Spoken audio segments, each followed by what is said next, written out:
자, 일단 조태용 국가정보원장의 변론 증인은 끝난 거죠? 오전. 네, 그렇습니다. 네, 조태용 국정원장을 부른 이유는 바로 밑에 사람이죠. 홍장원 국정원 제1차장의 증언이 맞는지 틀리는지 알아보기 위해서 아니겠습니까? 네. 자, 그런데 오늘 조태용 국정원장의 진술을 들어보면 홍장원 제1차장이 했던 내용의 상당 부분을 부인하는 거였어요? 네, 그렇습니다. 그러니까 증언의 전반적인 취지를 좀 보면요.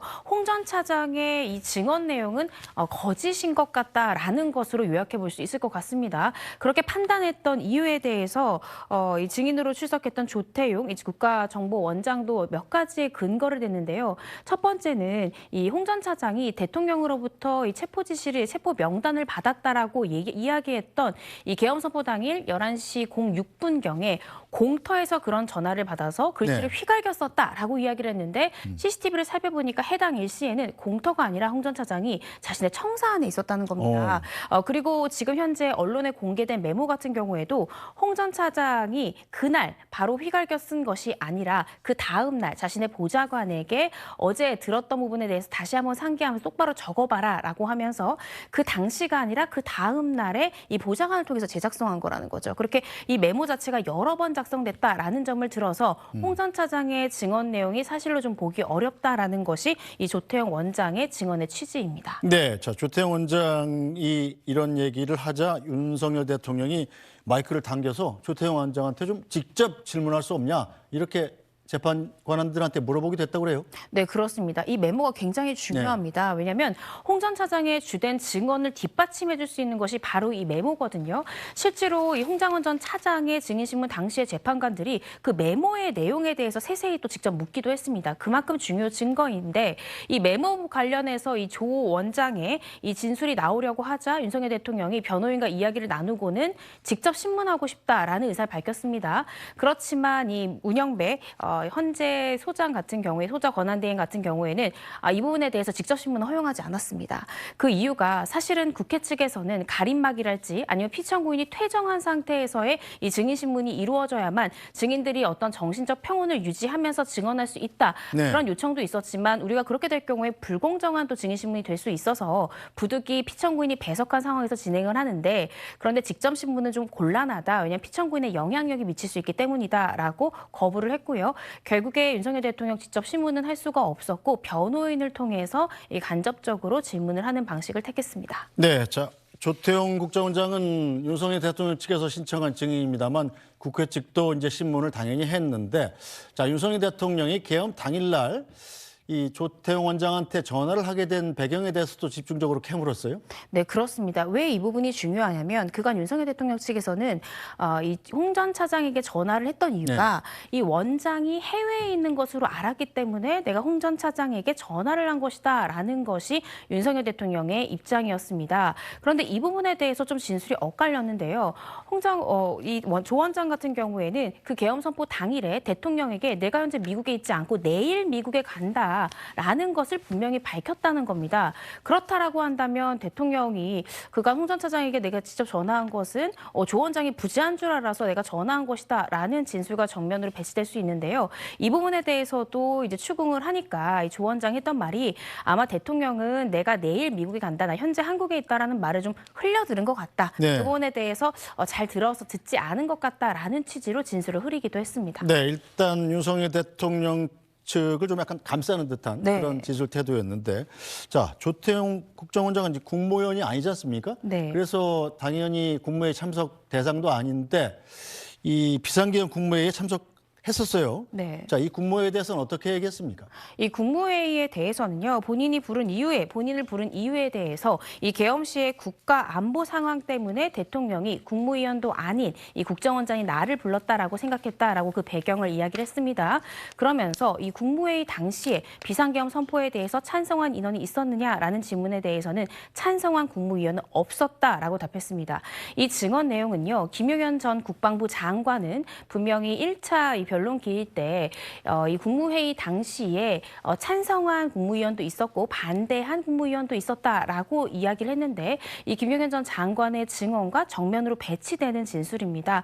그런데 사실은 김용현 전 장관 외에는 오늘 조태용 원장처럼 이 국무회의 당시에 이 비상계엄 자체를 찬성한 국무위원이 없다는 것이 대다수 증인들의 진술이었거든요. 이 대다수의 이 증인들의 진술 내용과 부합되는 그런 진술을 했다 이렇게 평가할 수 있습니다. 네, 자 비상계엄 당일 밤에 윤석열 대통령으로부터 이른바 싹 다 잡아들이라는 전화를 받았다는 홍장원 전 국정원 1차장.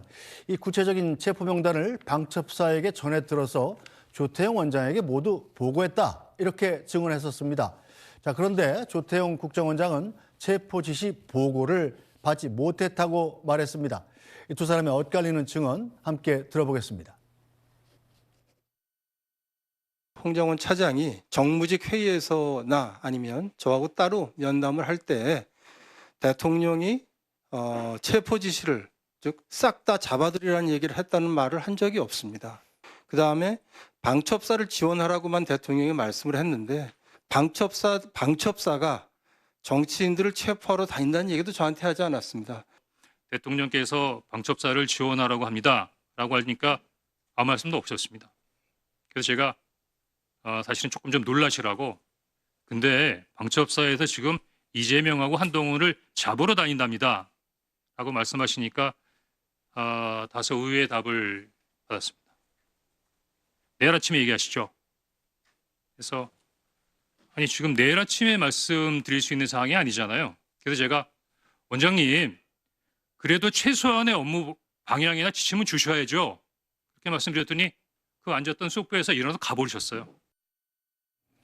네, 자, 윤 대통령도 이른바 싹 다 잡아들여 이런 얘기는 한 적이 없다고 부인을 하고 있는데 홍장원 제1차장은 그런 지시를 받았다. 그리고 이걸 조태용 원장한테도 보고를 했다는 주장 아니겠습니까? 네. 근데 조태용 원장은 전혀 아니다. 보고를 받지 못했다는 주장이에요? 네, 그렇습니다. 이 체포 지시에 대한 보고를 받은 적이 없다라고 이야기했고요. 또 윤 대통령에게도 이 방첩사를 지원해달라라는 말을 들은 적이 없다라면서 윤 대통령 측 입장에 좀 유리한 증언들을 했습니다. 그런데요, 저는 이 증언 내용을 들으면서 이 보고를 받은 적이 없다라고 증언한다라고 해서 윤 대통령이 이 홍장원 전 차장에게 지시한 적이 없다라는 것과 직결될 수 없다라는 것을 우리가 좀 잘 살펴봐야 될 것 같습니다. 직접적인 지시를 들은 것은 홍장원 전 차장입니다. 따라서 홍장원 전 차장이 대통령으로도 분명한 지시를 들었다라고 하면 이후에 보고 여부에 대해서는 어떻게 생각하면 정황 증거일 수밖에 없고요. 직접적인 증거는 홍장원 전 차장의 증언 그리고 그때 당시에 작성된 메모일 것입니다. 그리고 오늘 있었던 이 조태용 원장의 이 증언 내용 중에 지금 전반적으로 홍장원 전 차장이 거짓말을 하는 것 같다라고 이야기를 하면서 그 메모의 작성 일시를 이야기를 했는데요. 네. 계엄 선포 당일에 써진 게 아니라 언론에 공개된 것은 그 다음 날 보좌관에게 기억난 대로 다시 써봐라고 해서 써진 메모가 공개됐다라는 겁니다. 그 말을 다시 한 번 더 살펴보면 그렇다라고 하면 보좌관은 사실은 이 계엄과 아무런 무관한 이 사람이지 않습니까? 네. 그 사람이 어제 들었던 것을 하루 만에 기억나는 대로 작성한 메모라고 한다면 그 메모가 과연 신빙성이 떨어지는 것으로 우리가 평가할 수 있을까라는 점에서 사실 오늘 전반적으로 조 원장은 어떻게 생각하면 윤석열 대통령에게 유리한 증언을 하긴 했지만 하나씩 뜯어본다라고 하면 홍장원 전 차장의 이 증언의 신빙성이 현격히 떨어지는 그런 증언이다라고 평가하기는 좀 어렵지 않나라는 생각이 듭니다. 네, 자 조금 전에 조태용 국정원장이 증언한 이른바 홍장원 메모 관련 내용이 들어왔습니다. 그 내용 함께 들어보시죠. 홍장원 차장이 11시 6분에 국정원장 공관 앞에 어두운 공터에서 갑자기 이제 메모를 쓰게 돼서 주머니에 있는 메모지를 꺼내가지고 급히 썼다라고 했는데 저희가 확인을 해보니까 11시 6분이면 홍장원 차장은 거기가 아니고 그 청사에 있는 본인 사무실에 있었습니다. CCTV로 확인을 했습니다. 두 번째는 메모를 본인이 하나 썼고 그 다음에 그거를 보좌관에게 줘서 정서를 시켰다라고 했으니까 이제 두 개가 있는 셈인데 12월 4일 그 다음 날입니다. 12월 4일 오후에 다시 홍장원 차장이 그 보좌관에게 같은 보좌관에게 네가 좀 기억나는 대로 해가지고 다시 한번 써서 달라고 했다고 합니다. 세 번째 메모가 있는 거고요.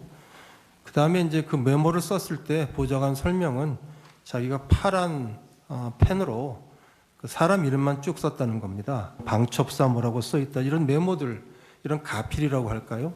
이 가필한 부분은 자기가 하지 않았다 하는 겁니다. 그래서 세 번째 메모, 즉 12월 4일 오후에, 늦은 오후에 보좌관이 기억을 더듬어 새로 써준 메모가 이 메모인데, 거기에 누군가가 이제 가필을 해서 있는 것이 지금 제가 보고 있는 메모입니다.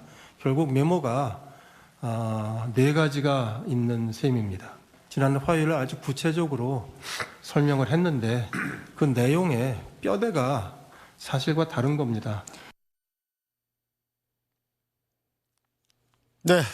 자, 일단 조태용 국정원장의 발언까지 들어봤는데, 일단 조태용 국정원장의 증언은 모두 끝났습니다. 네. 자, 헌재가 어떤 판단을 할지 지켜보고요.